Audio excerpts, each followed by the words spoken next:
तैयार की गई और जिनके अध्यक्षता में आज का आयोजन संपन्न होने वाला है। अतः जोरदार तालियों से सम्मान करें हमारे ऐसे पुरखों का जो लगातार हमें मार्गदर्शन देते हुए अगुवाई करते रहे हैं। साथ ही आज के मुख्य अतिथि परम सम्मानी जो दिंडोरी जिला से चलकर आए हमारे जिला दिंडोरी से हैं, उनके स्वागत के लिए मैं निवेदन करता हूं।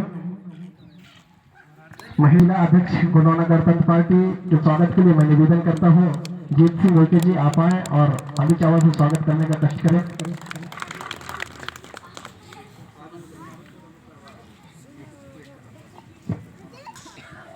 अब समय ज्यादा न लेते हुए मैं समझ जो स्वागत से राम के पावन धरती को नतमस्तक सेवा जोहार करते हुए साथ में इस कार्यक्रम की अध्यक्षता कर रहे परम सम्मानीय दादा प्रेम सिंह पोर्ते जी, आपके चरण में मेरा सादर सादर सेवा जोहार। इस कार्यक्रम के मुख्य अतिथि आदरणीय प्रेम साहब मरावी जी, आपके चरणों में मेरे सादर सादर सेवा जोहार।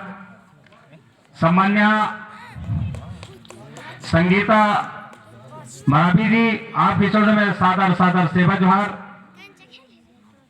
और गोंडवाना गणतंत्र पार्टी के जिला अध्यक्ष आदरणीय आरबो जी, आपके चरणों में मेरे सादर सादर सेवा जोहार। साथ ही यहाँ उपस्थित सभी मेरे मात सकते पिसकते नन्हे मुन्ने बच्चे, अधिकारी, कर्मचारी, व्यापारी, आप सभी को मेरा सादर सादर सेवा जोहार पहुंचे। यह कार्यक्रम एक हमारा उद्देश्य था कि हम पूरे जिला में है। मेरा उद्देश्य है, लोगों ने ये सोचे होंगे कि ये गोंडवाना गणतंत्र पार्टी है क्या। मेरे प्रिय साथियों, गोंडवाना गणतंत्र पार्टी गोंडवाना समग्र क्रांति आंदोलन के महानायक सम्मानीय पेनवासी दादा हीरा सिंह मरकाम जी के द्वारा यह व्यवस्था दी गई। और व्यवस्था देने के साथ में हम आज इस मंच में अपने विचार रख रहे हैं। गोंडवाना गणतंत्र पार्टी का उद्देश्य है कि एससी, एसटी, ओबीसी को जो समस्याएं से गुजर रहे हैं, समस्याओं से निजात नहीं पा रहे हैं, ऐसे चीजों पर लगाम लगाया जाए ताकि उनके शासन प्रशासन के द्वारा मांग किया जाए। मांग करने के साथ में और ये हमारा क्षेत्र का विकास, एससी, एसटी, ओबीसी का विकास ये हो सके। साथ में हमने ये योजना बनाया कि मध्य प्रदेश के अंदर 313 विकास खंड है। यहां के आदिवासी मूल निवासी समाज के लोगों को एक भड़काने का काम किया कि हम यहां के मूल निवासी आदिवासी लोगों को पेशा कानून हम उनको सौंप रहे हैं आज से। लेकिन हमारे लोगों ने तालियां बजाने की कोशिश की, तालियां बजाए, लेकिन हमको करकेली ब्लॉक के लिए क्या मिला? इस पर न कांग्रेस न बीजेपी इसमें कोई विचार नहीं रख रहे हैं। इसके संबंध में हम लोगों ने ट्राइबल होता, लेकिन किसी को पता नहीं है। 2 बार 3 बार हम लोगों ने कलेक्टर साहब संजय श्रीवास्तव को हमने ज्ञापन दिया, लेकिन उस पर यहाँ के कार्यकर्ताओं के द्वारा को कुछ भी ध्यान नहीं दिया गया। आज वो उन्हीं के आशीर्वाद है, उस कलेक्टर ने डिमोशन होकर भोपाल चला गया।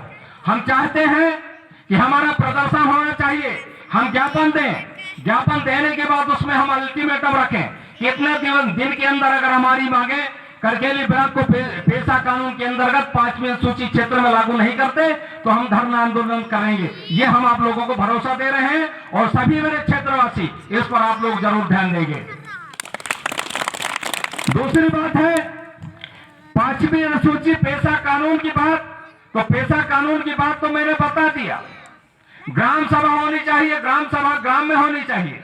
और ये हमारे पंचायत राज अधिनियम 1993 में जो पंचायत राज अधिनियम हुआ था, पारंपरिक ग्राम सभा पहले चला करता था, लेकिन उसको समाप्त कर ग्राम पंचायत का ग्राम सभा 93 में लागू हुआ।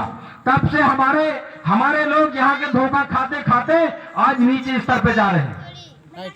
मैं चाहता हूं कि हमारा करकेली ब्लॉक 5वीं सूची पे शामिल हो। साथ में मनरेगा में जो आज साल में 365 दिन हो रहे हैं, 365 दिन होता है, जिसमें हमारे लोगों को 100 दिन का रोजगार दिया जाता है। उस पे हम लोग लगाम लगाएंगे, सरकार से मांग करेंगे कि हमको 200 दिन का रोजगार मिलना चाहिए। कितने दिन का? 200 दिन का रोजगार मिलना चाहिए। ये हमने आप लोगों के बीच में कह रहे हैं। तीसरा है, मैं ये कहना चाहूंगा, इस क्षेत्र के लोगों से ज्यादा जानकारी भी नहीं हो पाई और ये छोटा सा हमारा कार्यक्रम था, इसलिए हमें किसी प्रकार का पंपलेट भी नहीं छपवा पाया। संख्या बहुत भीड़ होती, लेकिन जितनी संख्या जुड़ी हम सौभाग्य समझ रहे हैं। तीसरा हमारा मुद्दा यह था कि डिंडौरी जिला में बेलगड़ा बांध है और उस बेलगड़ा बांध का पानी संग्रामपुर तक आता है और बचे पानी को नदी में बहा दिया जाता है। हम चाह रहे हैं कि इस क्षेत्र की जनता एकजुट होकर के हम शासन प्रशासन से लड़ाई लड़ें, ताकि हमारा ये बेलगड़ा बांध जो पानी जो है हमारे इस एरिया में पहुंचे। ये हम आप लोगों को कह रहे हैं। हम ये कांग्रेस की बात न बीजेपी की बात आपको 70-75 सालों तक आपने देखा है, लेकिन हम ये चाह रहे हैं कि ऐसी पानी की व्यवस्था हमारे क्षेत्र में हो, ताकि हमारे यहाँ के अन्य किसान गरीब जो खेतिहर मजदूर हैं उस पर पानी की सुविधा व्यवस्था हो सके। ये चीजें हम लोगों ने प्रयास किए हैं और पूरे मध्य प्रदेश के अंदर लोगों ने गोंडवाना गणतंत्र पार्टी को कमजोर समझा है और 14 प्रदेश में गोंडवाना गणतंत्र पार्टी का संगठन बन चुका है। कितना प्रदेश में? 14 प्रदेश में संगठन बन चुका है और हम ऐसे विजय प्राप्त हुआ कि आज हम करकेली ब्लॉक में 40 सरपंच तैयार करके बैठे हैं। कितने सरपंच? 40 सरपंच तैयार हो चुके हैं।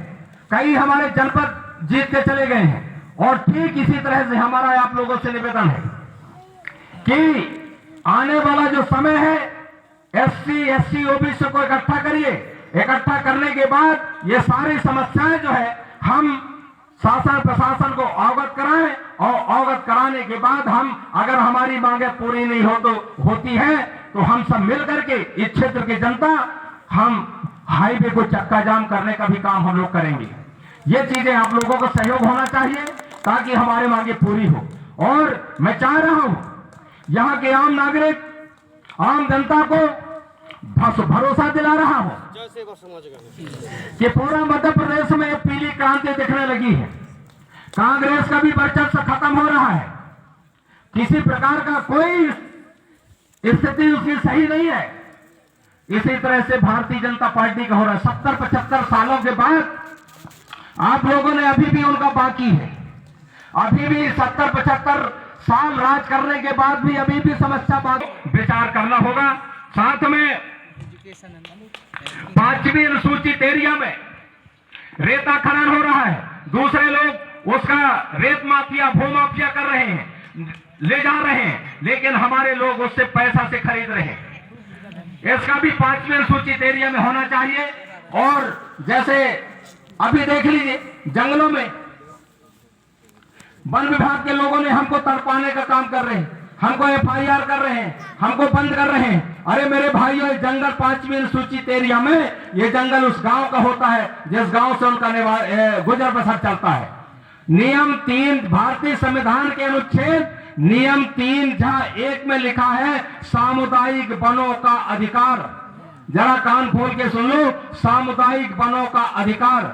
सामुदायिक वनों का अधिकार का मतलब होता है मेरे भाइयों कि जहां तक हमारी मवेशी चरने जाती है, जहां तक हमारे लकड़ी, पत्थर, पत्ते तोड़ने जाते हैं, वहां तक का अधिकार उस ग्राम सभा को होता है जो सामुदायिक वनों का अधिकार। ये संविधान में लिखा है। लेकिन फॉरेस्ट गार्ड एक दातून भी तोड़ते हैं तो उसको हमारे फॉरेस्ट गार्ड पकड़ते हैं। लेकिन हम लोग कानून नहीं जानते। कानून न जानने के बाद हमारे लोग मार खा रहे हैं। जागो, न डरो, मत डरो, किसी से नहीं डरो। पुलिस प्रशासन का कानून आपको बता रहा हूं, पुलिस प्रशासन का कानून हमारे ऊपर लागू नहीं होता है। 5वीं अनुसूची तेरिया में पुलिस प्रशासन का कानून लागू नहीं होता है, यह संविधान कह रहा है। और हमारे लोगों ने यहां से जाते हैं, पुलिस वाले रोक लेते हैं, डंडा लगे तुम्हारा लाइसेंस दिखाओ, ये दिखाओ, वो दिखाओ, कहीं मारना पीटना चालू कर देते हैं। भारतीय संविधान जो बना है, भारत के संविधान में पहले पन्ने पर लिखा है, जरा सुनना, 3 वाक्य में लिखा है। उस 3 वाक्य में लिखा है, क्या लिखा है? भारतीय संविधान के पहले पन्ने पर लिखा है, जनता का, किसका? जनता का, जनता के लिए, किसके लिए? जनता के लिए। तीसरा 3 बिंदुओं में लिखा है, जनता के द्वारा, किसके द्वारा? जनता के द्वारा। तो ये देश आपका है, ये देश आपको चलाना है, ये देश के आप लोग मालिक हैं, और मालिक के साथ में इस तरह सा भेदभाव होना गलत है। मेरा आप लोगों से विनती है कि न डरो। अगर आपके जमीन पे, आपके एरिया से अगर रेता निकाल के ले जा रहे हैं, माइनिंग लोग, कर्मचारी, अधिकारी आपको पकड़ रहे हैं, सीधे बोलिए आपकी बाप का रेता नहीं है, ये हमारे जमीन का रेता है, सीधे बोलिए, क्योंकि उन पर कोई कानून हमारे ऊपर लागू नहीं होता है। ठीक है, फिर इसके बाद जो भी समस्या होगा, हम लोग हैं, हम वरिष्ठ लोग हैं, ये चीजें हम आप लोगों के साथ देंगे। हमारे लोगों ने एक ट्रैक्टर खरीद लिया, खरीदने के बाद ट्रैक्टर से रेता ले जा रहे हैं, रेता को पुलिस वाले पकड़ रहे हैं, माइनिंग वाले पकड़ रहे हैं। अरे ये 5वीं अनुसूची तेरिया है, जब हम लोग चालू करेंगे, खाना बनाएंगे, तभी हमारे, जब खाएंगे तो भूख शांत होगा। जब हम उस कानून को उपयोग करेंगे तो शासन प्रशासन भी जानेगा कि ये कानून जानने लगे। जो जानेगा कानून वही जीत सकता है मेरे भाइयों। इसलिए आप लोगों से अनुरोध है, विनती है कि समय का भी अभाव है, मैं बहुत कुछ बोलता, कई संविधानें बोलता, लेकिन हमारे वरिष्ठ लोग हैं, वो चीज आपके बीच में बताएंगे। बताने के साथ में आप लोग उन पर जरूर अमल करेंगे। इसी के साथ अपने बारी को यही विराम देता हूं। जय सेवा, जय बड़देव, राज करेगा गोलवाना।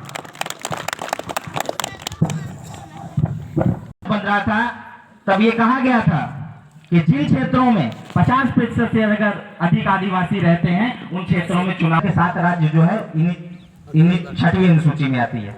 लेकिन अगर 50% से ज्यादा आबादी किसी ब्लॉक में है तो वहां चुनाव नहीं होंगे। ये कानून था, संविधान में बना कानून था। जब मध्य प्रदेश और छत्तीसगढ़ एक थे तब का बना हुआ कानून, संविधान के समय का बना हुआ कानून है। लेकिन 1993 में जब पंचायती राज अधिनियम आ जाता है तो इसी संविधान को दरकिनार करते हुए यहाँ पंचायतों के सरपंचियों के चुनाव करवा दिए जाते हैं। जब ये सरपंचियों के चुनाव हो जाते हैं तब सरकार को इस गलती का एहसास होता है कि संविधान में लिखा है कि 50% से ज्यादा अगर आबादी जिस क्षेत्र में आदिवासियों की है तो वहां आप चुनाव नहीं करवा सकते। लेकिन उसके बावजूद भी सरकार ने पंचायती राज अधिनियम के तहत चुनाव करवा दिए। इसी गलती को सुधारने के लिए भूरिया कमेटी का आयोग, भूरिया कमेटी